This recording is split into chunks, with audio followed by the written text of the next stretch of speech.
Bonjour à tous. Comment peut-on réagir à une cyberattaque avec la même détermination qu'un leader face à une menace physique?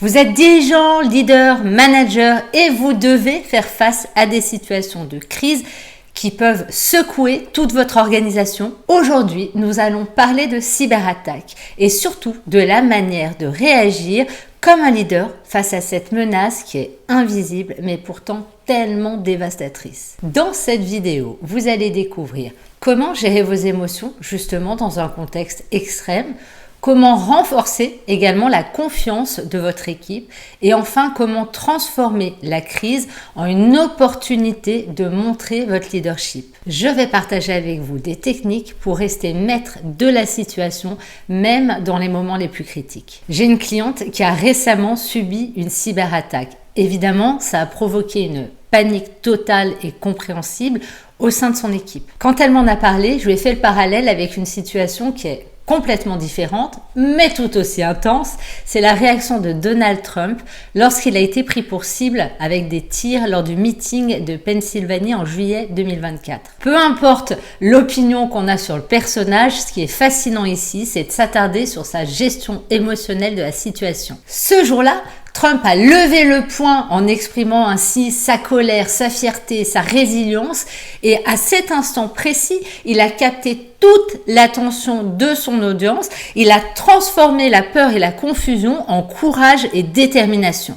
Dans cette vidéo, je vais vous expliquer pourquoi ce parallèle est pertinent et comment vous pouvez utiliser ces mêmes leviers émotionnels pour gérer une cyberattaque avec la résilience d'un leader. Revenons d'abord sur le contexte et la réaction de Trump. Pour ceux qui ne connaissent pas les détails, Trump était donc à un meeting en Pennsylvanie, on est en juillet 2024, et soudain il y a des tirs qui retentissent. Immédiatement, les services secrets l'ont abrité, ça a plongé bien sûr le public dans la peur et la confusion. L'attaque a provoqué une panique généralisée et quelques minutes plus tard seulement, Trump est revenu sur scène, le poing levé, avec une posture assurée et résolue. Et ce geste, il a eu un impact immense sur la foule. On va voir pourquoi. Nous allons regarder plus en détail les émotions que Trump a manifestées et leur impact sur la foule. En levant le poing, Trump a exprimé une colère contrôlée, symbolisant ainsi sa résistance face à la menace. La colère, lorsqu'elle est canalisée de manière productive,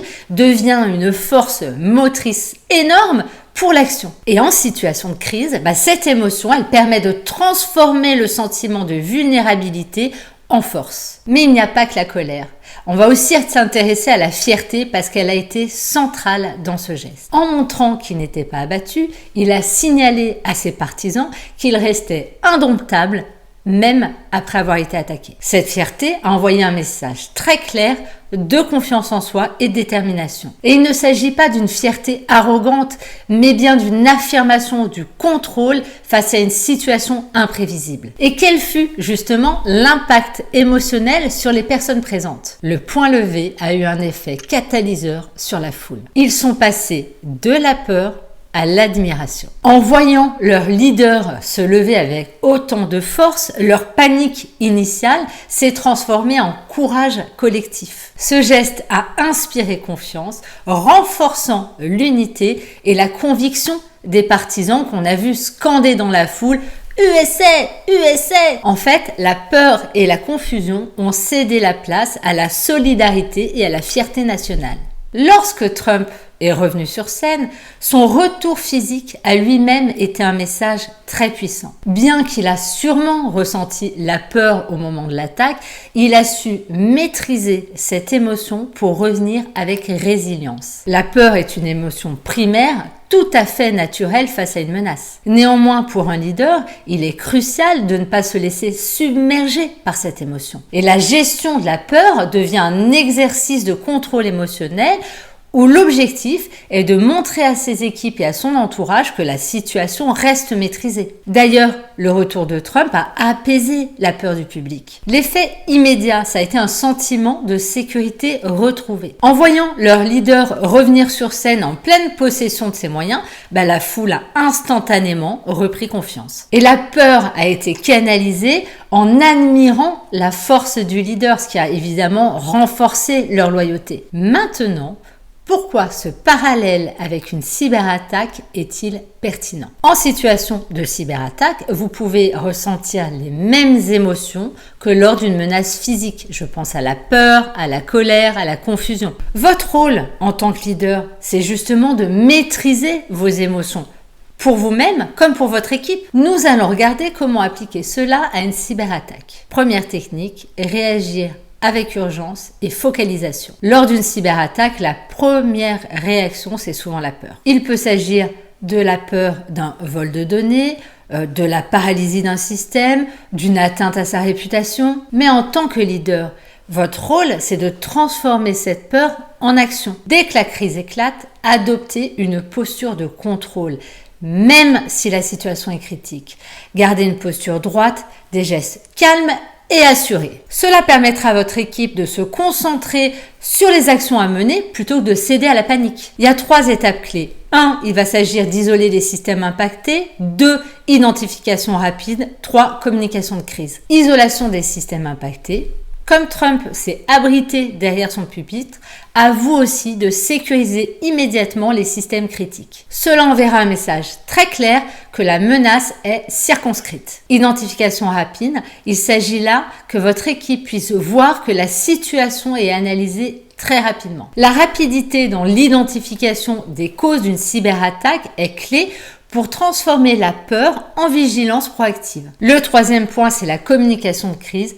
Bien sûr que la façon dont vous allez communiquer pendant cette situation va être cruciale. Votre voix comme vos gestes doivent refléter le contrôle et pas l'urgence et la panique. Ce faisant, vous transformez la colère potentielle en détermination collective. Maintenant, nous allons nous intéresser à comment on peut faire pour reprendre le contrôle avec confiance. Puisqu'après la réponse initiale, c'est fondamental de montrer à vos équipes que vous avez repris le contrôle. Une fois que les systèmes sont sécurisés, vous pouvez rassurer. Comme Trump est revenu sur scène avec confiance, votre retour sur le devant de la scène doit montrer que vous avez maîtrisé la crise. Tout comme Trump a poursuivi son discours après l'attaque, vous devrez reconstruire et relancer vos systèmes rapidement.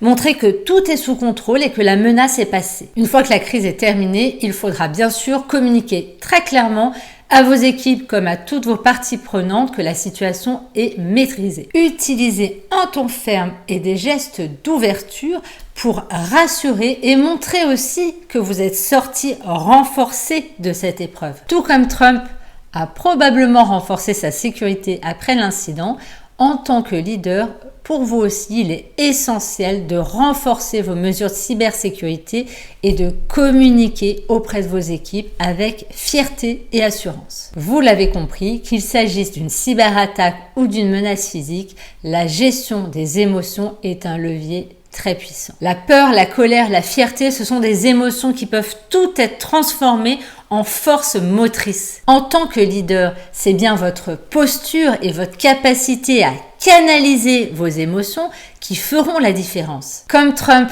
l'a montré, un leader doit être capable de maîtriser ses émotions pour inspirer confiance et courage à son équipe. Si vous avez envie de développer votre leadership émotionnel, je vous glisse les liens vers les programmes LEMO qui vous permettront de développer vos compétences émotionnelles, relationnelles et managériales. Et n'oubliez pas, si vous souhaitez prendre soin de votre santé mentale et émotionnelle, abonnez-vous.